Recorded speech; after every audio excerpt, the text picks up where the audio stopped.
Hey everyone, my name's Aricast and I'm here with a video on the first day of the new patch, detailing how I am approaching the game when a new patch drops. I think playing new patches is pretty scary because if you take a line that isn't strong enough, you can very easily lose your LP. First, with a quick knowledge check, as I've mentioned, the majority of this game is played by knowing what's good and what's not. Looking at patch notes, first what I see is Chem Baron getting massive nerfs across the board, meaning I will probably only be playing Chem Baron from very good spots, those being like 4 Chem Baron opens with a spat, 3 Chem Baron plus the HP and gold augment.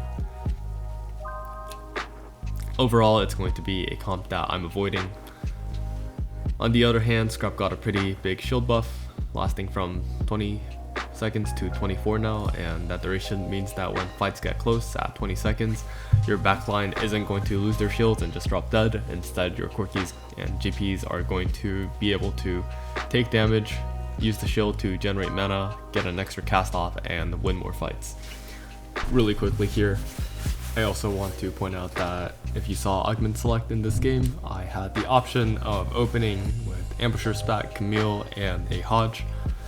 However, I chose not to go for it, even though I know Camille and Smeech are buffed this patch, just because I haven't seen too many players playing Camille, and so I'm just assuming that it's not strong enough yet without the Omnivamp nerf being reverted, and I don't want to be a guinea pig that tries to do comps and loses LP, so I just choose to err on the side of safety, take Edge of Night, and go towards Emissary. So going into units, 1 cost Singed got a pretty big sizable damage reduction nerf, and Renata reroll is going to get less priority from me. It's already not easy to get to Singed 3, very scared that if I'm from behind, it's not going to stabilize my board. Also, Enforcer coming into the meta more, as I will mention later, counter Singe since true damage is very bad for someone with damage reduction. Steb and Trundle got pretty big mana nerfs, and they're going to be able to cast faster and potentially more times in the early fights, so I'm expecting the Maddie Steb Trundle opener to get a fair bit stronger, making it a bit easier to play Twitch or Enforcer. Zyra also gets a big bit of a buff to her damage, so Urgot reroll will get a bit stronger in the mid game, and that's something I'm noting, that Urgot reroll is still very well and alive. So in the way of 2 costs, Camille gets a bit of a buff, as mentioned before, not sure if it's good yet. Renata gets a 10% shield nerf at 3 star, alongside the nerf with Singed, the core units being Renata, Singed, and the Com. It seems like Renata reroll is not going to be very good this patch. Still playable from good spots, obviously. Zeri gets a big buff, already saw Dish Soap playing some kind of sniper +1 for Zeri reroll, so I'm thinking it's going to be playable in the right spots. In game here, I did see a new guide on the new day of the patch, which I'm posting here, and it's essentially a Darius, Lux, Zyra, Swain, Vlad reroll comp, and I thought it looked good, but I thought that from my spot, because I had Edge of Night, I don't want to be playing that comp because it relies on Darius being the frontliner, and if the frontliner Edge of Nights, then he's not a very good frontliner, right? So despite not playing that comp, I still utilize the strengths of that comp, which is essentially Darius is a really strong frontliner that can gargoyle solo frontline and let the Sorks do a lot of damage, and I kind of just used that idea to get through my early mid game, and it did end up being very strong. Also, just to note on the side here, you can see I'm using Lux. Something that I want to note here is putting Edge of Night on Lux with the Edge of Night augment. Yes, Lux doesn't really benefit from the Edge of Night itself, but having the 35 attack speed, that's practically a red buff, right? It's more attack speed than a red buff, so it's just something that you can do. In 3 costs, I see that JP is a bit better at frontlining, so bruiser items on him can be okay. Smeech gets a bit stronger, so good for Ambusher, I guess, but still not willing to play it before I see other people play it. Twisted Fate gets more damage and Loris gets more shield, so it seems like a lot of Enforcer buffs alongside the step buff we saw previously. Curious if Twisted Fate Loris will become a reroll comp. but so far I haven't seen that many 3-cost rerolls, so I don't think it'll become a thing that catches on too fast. So in the way of 4 costs, I do see that Twitch gets a massive buff. His downtime is reduced by 50%. He goes from needing 6 autos to cast to 4. So I think Experiment is a very good line to go towards. And just overall, looking at all these different buffs, I think I'm very happy opening an AD opener with IE, Last Whisper, Gunsu rather than AP last patch.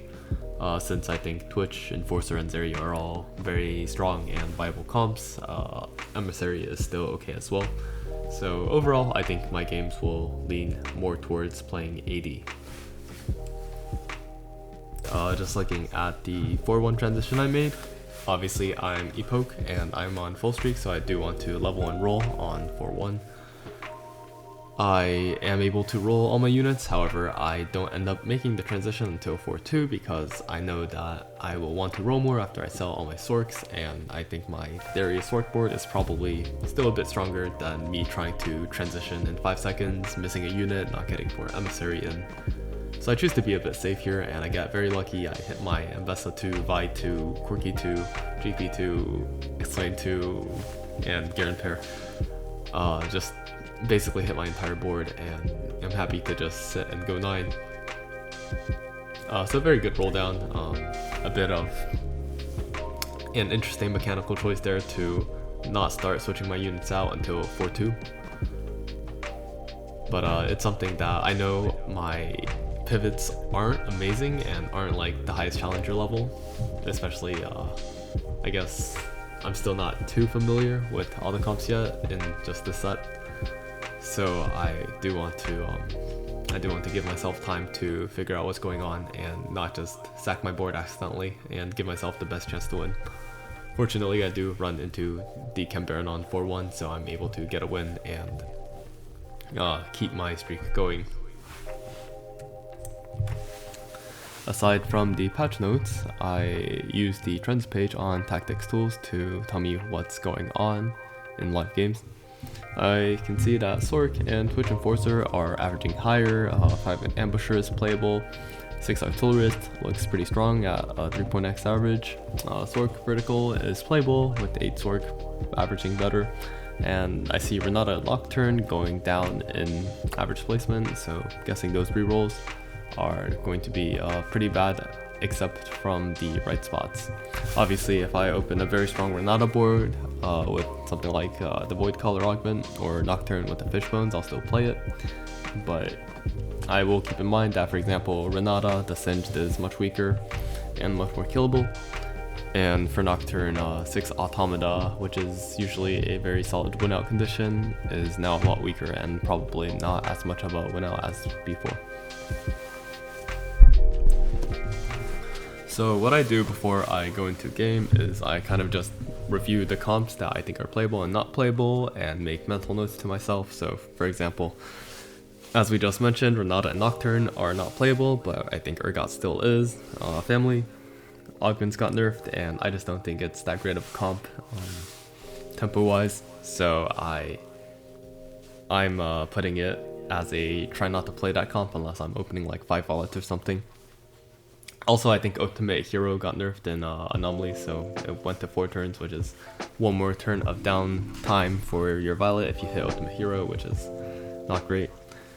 Don't play Chem Baron, obviously for me. I think Chem Baron just got taken out back again. Try not to play Automata unless you get a really good spot for it. Academy seems like a comp that remained relatively untouched, so happy to play it as usual. More happy to play a Bruiser +1 into Twitch and 8 Sork, as those are comps that I see are having better stats.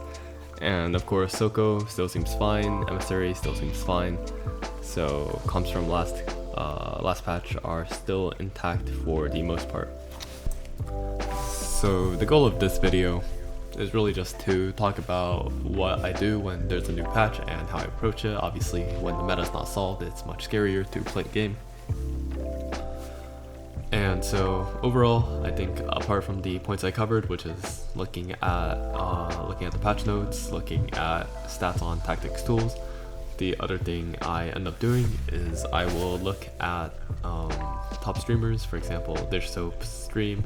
I'll check it out for an hour and two, probably pull up 2-3 more streams of different challenger players, and I'll just look at what they're playing, what their opponents are playing, what augment lines they've taken, what combos they're choosing, and I'll kind of just get a feel for if people are, say, playing Camille, if they're playing the new Darius sword comp, if they're valuing Emissary much higher, Twitch much higher. If, you know, I see Twitch is like 3-way contested in 2 games, then I'll be like, okay, Twitch seems like a very strong comp, I'll try to play into it.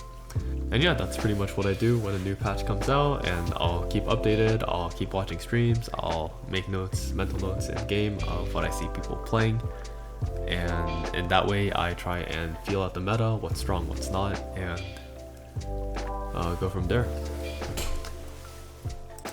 Anyways, that's most of what happens, what goes through my head when a new patch comes out. Hopefully you guys find this video informative and you find something new to think about, and I'll talk to you guys again when the next video comes out. Peace.